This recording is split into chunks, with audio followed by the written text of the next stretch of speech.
Hello and welcome to Moving Iron Podcast. This edition of the Moving Iron Podcast is brought to you by these great sponsors. Axon started out of a passion for keeping agriculture moving. Imagine having 100 years of tire and wheel knowledge in your back pocket the next time you sell a piece of ag equipment. To find more or become an Axon dealer, please visit axontire.com. This podcast is also brought to you by Valley Transportation. Valley Transportation has been hauling ag and construction equipment across the country for the past 33 years. Call Parker at 800-657-4910 or go to valleytransinc.com for all your trucking needs. At Valley Transportation, our goal is to help you reach yours. This podcast is also brought to you by Ag Direct. No matter how you buy your ag equipment, from a dealer, auction, or a private party, Ag Direct can help you finance it. You can even apply online at agdirect.com. Learn more about your financing options at agdirect.com. Moving higher in the 21st century. Hard-working people working hard for you and me. Moving higher, time and time again. Through the years you'll find us here. Moving higher. Hello and welcome to Moving Iron Podcast. Marcus with Chip Nellinger. This edition of the Moving Iron Podcast is brought to you by Axon Tire, helping dealers move more iron for the past 100 years. For more information, go to axontire.com. Axon Tire is giving away a free digital tire pressure gauge and Firestone t-shirt to the loyal listeners of the Moving Iron Podcast. Go to marketing at axontire.com and they will send you a free tire pressure gauge and Firestone t-shirt. Just send your details to marketing at axontire.com and they'll send that out to you. Valley Transportation has been hauling ag and construction equipment across the country for the past 33 years. Call Parker at 800-657-4910 for all your trucking needs. At Valley Transportation, our goal is to help you reach yours. And no matter how you buy your ag equipment, whether it's from a dealer, an auction, or a private party, Ag Direct can help you finance it. You can even apply online at agdirect.com. Learn more about your financing options at agdirect.com. Man, I can't get the stuff coming out of my mouth this morning, Chip. How you doing? How you been, Pretty good.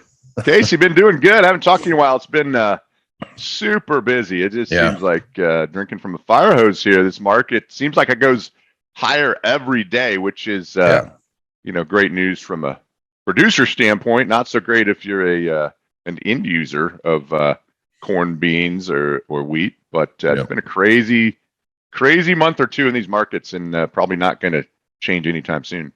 Yeah, and that's that kind of brings me to this point. Now, I've had earlier this week I had another podcast here with Sean Hackett when we were talking about some stuff, and I've been reading so many articles here of late about world food supply and the stress that's being put on that. And there's just like hanging by a thread a type of scenarios out there.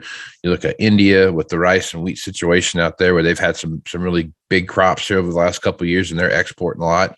The U.S. wheat crop looks as bad as it's ever been. It's never been this bad. Take a look at our ending stocks and where those are at and everything else, and that this world supply of food is really a big problem that we're starting to kind of see boil to the surface here. And we're one bad thing away from making it even worse, and then skyrocketing prices on top of that. So, Chip, as you take a look at what's going on around you and you start looking at this, the ending stocks, world ending stocks, what are some of your thoughts there? Yeah, I think that's a good point. There has been a lot of press about this looming, food supply problem, and it's tightened up the stocks of everything. Obviously, this war in Ukraine and kind of losing that production. Not only do they have a bunch of old crop grain, in storage within Ukraine, they can't get it out. The market's trying to figure out what are they going to plant as far as their spring acreage goes. It's hard to envision that they can, I think in my mind, getting half of their normal acreage planted would be a major victory. There's just so many hurdles they face. The first and foremost is access to fuel, and then dozens of other things on top of that. So this food security thing with the kind of the loss of the Black Sea area and the Ukraine crop really has exaggerated that. Things were fairly tight to begin with. You add the Ukraine situation on, and it tightens it up even more, and a lot of press. And honestly, I think that's part of what has been driving this most recent rally. we started the new quarter off here a couple weeks ago, and kind of in the midst of all that press about world food security and potential famines in areas, particularly North Africa. And I think that's brought a lot of money into commodities in general, but the grain market specifically. And that's kind of on the back of a lot of inflation talk. I think the last consumer price index was 8.5% increase, so that continues to run way hotter than expected. And I think this new quarter here, the last couple of weeks, has thrown a lot of fresh money, a lot of gasoline, so to speak, onto the fire that we already had started, and it's really extended this rally.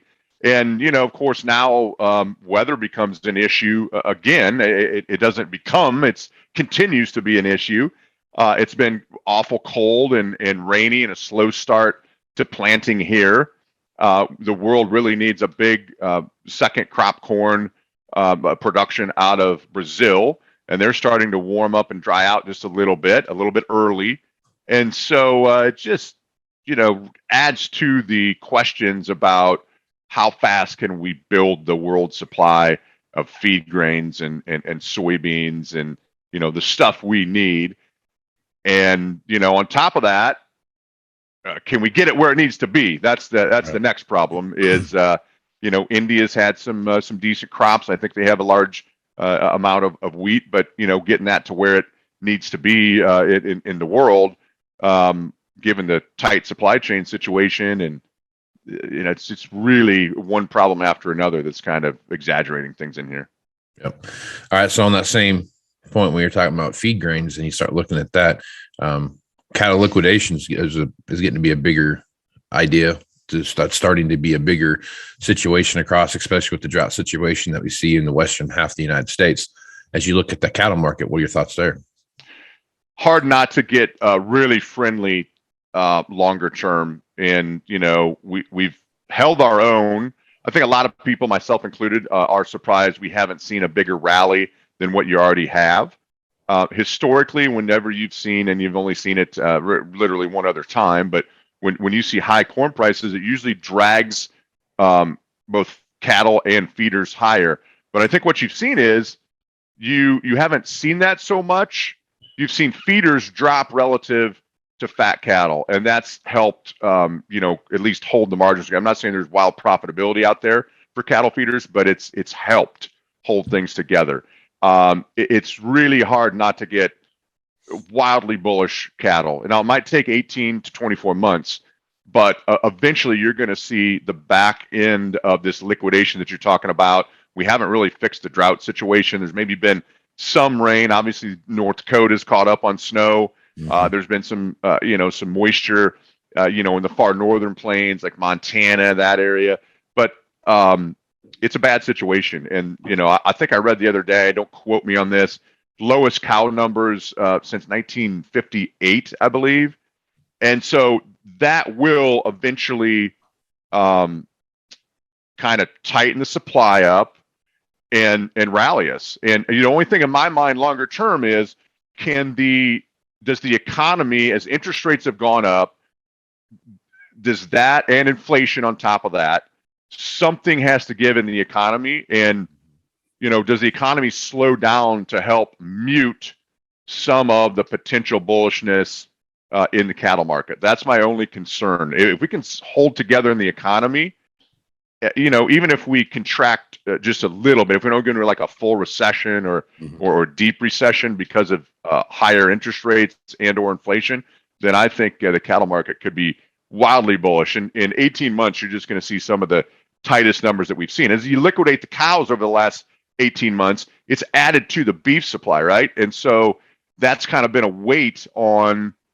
the total marketplace, because it increases the supply of beef in the short run. But now, as you slow that process down, the cattle are gone. If there's no grass, there's no feed. They've been moved or sold, and that beef's on the market. And now you're probably, in the process of starting to swing that pendulum, and now it's just going to get tighter. And so it's hard for me not to be wildly bullish cattle, the whole entire cattle complex, whether it's cow calf, whether it's fat cattle, whether it's feeder cattle. I think that that might be one of the things in 18 or 24 months we look back on, Casey, and say, wow, that maybe started a little late compared to some of these other markets that we've seen, but I think it's got tremendous upside potential, and it needs to. I saw late yesterday afternoon with the rally that we've seen in corn. Unfortunately, cattle feeders right now in parts of Oklahoma, Texas, and the Southern Plains paying $9 for corn. So, that's definitely a crimp on the margins in the short run for these livestock producers. Absolutely. All right, let's talk about hogs for a second. Hogs continue to have a lot of volatility within what's going on there. They'll have days where they'll have a big run up and cutouts will do great, and then the next day they'll lose it all. So there's a lot of volatility right now over in the hog market. So as you look at the hog market, what are your thoughts there? Yeah, hogs kind of, relative to what we were talking about in cattle, hogs had a bigger rally quicker than cattle. And so they're at levels here on the deferreds that are really strong. We've never seen this early on that high of a level for summer month hogs. The hog herd has not seen the expansion you would have expected with higher prices due to increasing construction costs and the inflation there. We've had some health issues in the herd. And so I would expect this summer things to still be really good. Again, we're fighting high-priced corn, fairly high-priced meal, and so the margins are getting shrunk just a little bit. And I think the one thing that has held us back here recently is, like the April contracts going off the board here, or went off the board. The June contract had such a premium, almost $20 at one point premium to the April, that now that's kind of held us back a little bit. We got to kind of pause and catch our breath here and wait for the cutout and the cash values to increase going into summer. And so that's causing some of this sloppy, back and forth volatile trade. But, I think once June, July comes and probably sooner, if this cash market catches back on fire and the cutout, you probably haven't seen the highs yet in summer months. And unless you see a lot of expansion, these winter, usually the third quarter or the fourth quarter is really poor for hog feeding margins. You look out there in the October is usually the worst contract month. But, you look at where we're at, and I know you got to fight high corn prices, but, my point is you get out into the fourth quarter and even first quarter of next year, we've got tremendous levels out there. So, from a hog feeder standpoint, I think it's an opportunity. Again, whether you're a producer of grains or a livestock producer, in my mind, the key is you got to have a plan. We've seen massive amount of volatility. You got to have a plan and be willing to execute. Put the time in. I know as we're getting ready to go to the field, try to plant this crop, the markets sometimes become, the last thing in the world we want to worry about. And obviously, livestock's, production's 24/7. There's no break there. And the markets and the business part of agriculture oftentimes take a back seat, but you're looking at some really profitable levels out here, for sure in grains. Hogs are offering a lot of a profit. Cattle not so much, but I think that will come. And right now, the thing that worries me a little bit, Casey, and you talk about this inflationary type push, there's going to be a backside to this at some point. We've talked about that. I don't know whether it's 3 months down the road or 18 or 24 months, but as rates go up and inflation kind of slows down, there will be a backside to this, and just there's almost windfall profits out here in the case of grain production. For good, highly productive ground in the heart of the Corn Belt, you're looking at $400 to $600 an acre profit potential for corn and beans right now. That's unheard of. It's almost like windfall. It's almost too good to be true. And oftentimes it is too good to be true. So, the backside of this is what I fear, whether that's a year from now, 2 years out, it's going to be bumpy. But right now there's just massive profitability on the row crop side, especially. Yeah. This is very reminiscent of about 2012, 2013 timeframe. And we all know what happened in 14, 15, 16 until about 20. There's a massive fall off, after after the big drought we had and what that looks like. So there's the plan part, like you talk about, is so important. I mean, I think knowing what you're going to do on the way up is just as important as knowing what you do on the way down. For sure. Absolutely. And how to manage that, how to lock profitable levels in, but still maintain some, some upside potential. And it seems like every day you wake up, check the markets. You're like, oh, okay, great. Beans are up 12, corn's up 8, life's good. But one of these days the shoe will drop, the other shoe will drop, and it can be something we don't even know about. Could be related to the war. It could be, something in the financial markets, something likely that we can't even fathom right now could, kind of cause the pendulum to swing back the other way. And then that whole psychological thing comes in, right? You're looking at 750 new crop corn and you're like, corn's trading in a 15, 18 cents per day. That's average. That's just the noise is 15, 18 cents a day, low to high. When you put 3 of those days together, you take corn back to 690, and then the whole psychological thing starts like, uh-oh, did I miss the high? Should I have sold 750? Are we going to get back there? Are we going to 9?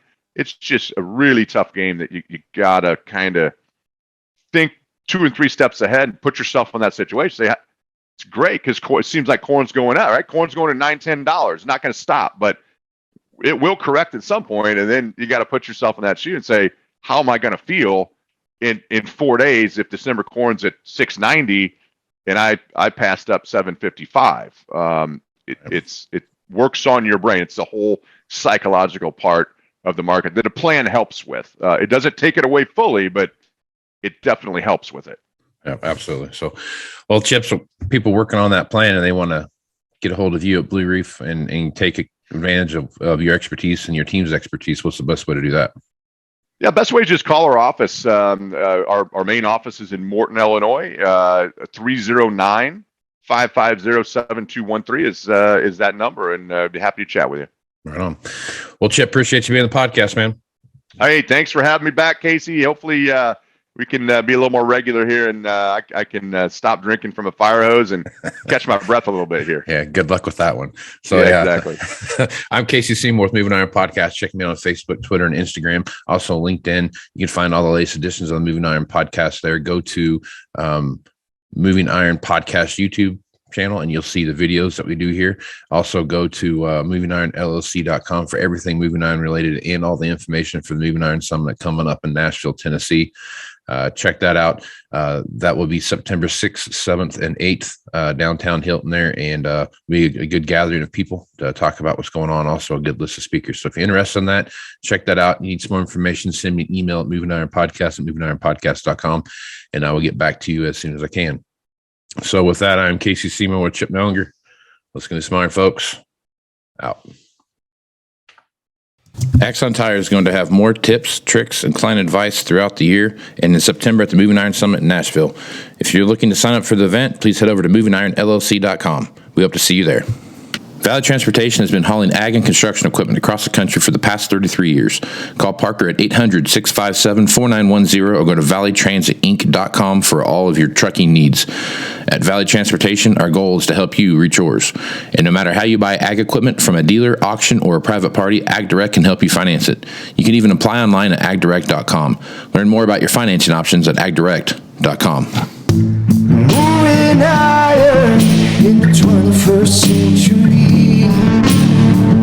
Hard-working people working hard for you and me.